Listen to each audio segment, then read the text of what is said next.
அனைவருக்கும் வணக்கம். ஜெனியோகி ஒளி அலைவரிசை தங்களை அன்புடன் வரவேற்கிறது. இன்று நாம் பார்க்க கேட்க இருக்கும் கதை புது வாத்தியார். ஆசிரியர் தனுஷ்கோடி. கள்ளக்குளத்தூரில் தலைமை ஆசிரியராக பணிபுரிந்த ஒரு ஆசிரியரை பற்றிய கதை. தலைமை ஆசிரியராக பணிபுரிந்த ஆசிரியர் சம்பாதிப்பதற்காக மட்டும் அல்ல வாழ்க்கை. ஆசிரியராக இருப்பது பெரிய சொல்ல முடியாத ஒரு ஆனந்தம் என்பதை தன்னுடைய மாணவ மாணவியருக்கு சொல்லிக்காட்டி வாழ்கின்றார். அவரை புது வாத்தியாராக எல்லா மாணவ மாணவியரும் ஏற்றுக்கொள்கின்றனர். அவர் அந்த பள்ளிக்கூடத்தில் பாடம் நடத்தும் விதமே தனித்துவமாக இருக்கிறது. ஆங்கில பாடம் எப்பொழுதும் நேரடியாக நாடகமாக நடத்தி காட்டுகிறார். போஸ்ட்மேன் வரும் இடத்தில் நிஜமாகவே போஸ்ட்மேனை அழைத்து வருகிறார். விலங்குகள் பற்றி பாடம் எடுக்கும் பொழுது விலங்குகளை அழைத்து கொண்டு வருகிறார்.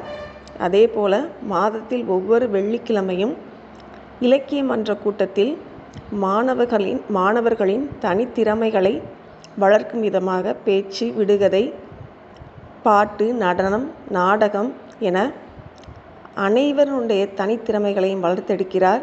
அதை பெற்றோர்களும் வந்து பார்க்கிறார்கள்.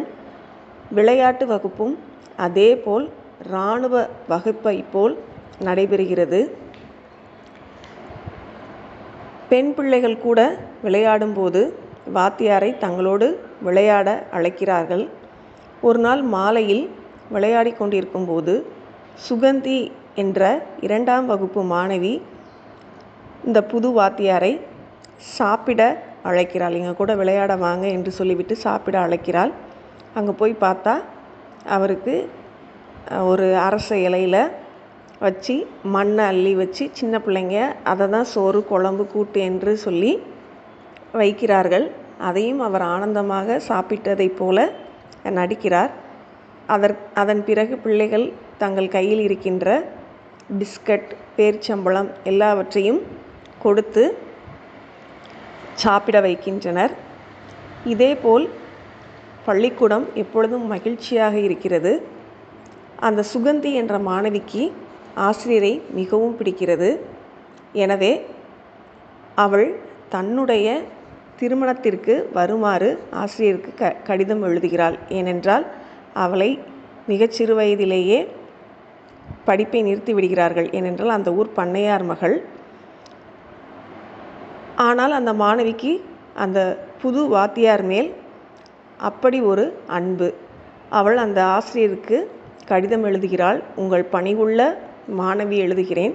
நான் எழுதுவதில் ஏதாவது தவறு இருந்தால் மன்னித்து கொள்ளும்படி கேட்டுக்கொள்கிறேன் என்று சொல்லிவிட்டு, எனக்கு திருமணம், என்னுடைய அக்காவை ஒரு இன்ஜினியருக்கு கட்டி கொடுத்தார்கள். சின்ன அக்காவை ஒரு கல்லூரி பேராசிரியருக்கு மனம் முடித்து கொடுத்திருக்கிறார்கள். எனக்கு நிச்சயிக்கப்பட்டவர் பிளாஸ்டிக் கடை நடத்துகிறாராம். படிப்பு வெறும் SSLC என்று பரிகசிப்பதை போல் என்னிடம் சொல்கிறார்கள். ஆனால் மாப்பிள்ளை எந்த கெட்ட பழக்கமும் இல்லாதவர், ஒழுக்கமானவர், நல்லவர் என்று சொன்னார்கள். அந்த வார்த்தைகள் தான் எனக்கு மிகவும் ஆறுதலாக இருந்தன. ஏனென்றால் நம்முடைய புது வாத்தியார் எந்த கெட்ட பழக்கமும் இல்லாதவர், ஒழுக்க சீலர், அன்பானவர். இவற்றை விட வேறு என்ன வேண்டும் என்று நிறைய அந்த மாணவி புது வாத்தியாருக்கு கடிதம் எழுதுகிறாள். அதை பார்த்ததும் ஆசிரியர் அந்த கல்யாணத்திற்கு கிளம்புகிறார். கூட இருக்கும் சக ஆசிரியர்கள் அவரை எப்போவோ படித்து சென்ற மாணவி திருமண பத்திரிகை அனுப்பினால் போக முடியுமா? அப்படி ஒவ்வொருத்தர் அனுப்பும் பத்திரிகைக்கும் போக வேண்டுமென்றால் எத்தனை கல்யாணத்திற்கு நாம் போவது அப்படின்னு சொல்லி கேலி பண்ணுறாங்க. ஆனால் அதை எதையும் அவர் கேட்கவில்லை. கடன் வாங்கி கொண்டு அங்கே போகிறார்.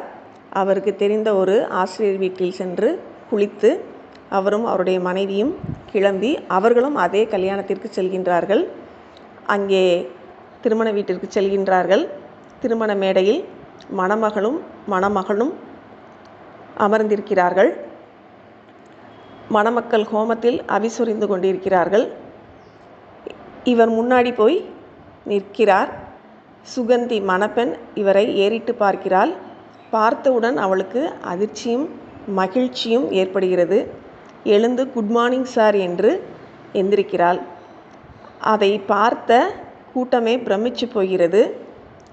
எல்லோரும் நம்ம புது வாத்தியார் வந்திருக்கிறார் என்று சொல்லி கூச்சல் போட்டு அந்த இடத்தில் ஓடி வந்து அவரை கட்டிப்பிடித்து தூக்கி விடுகிறார்கள்.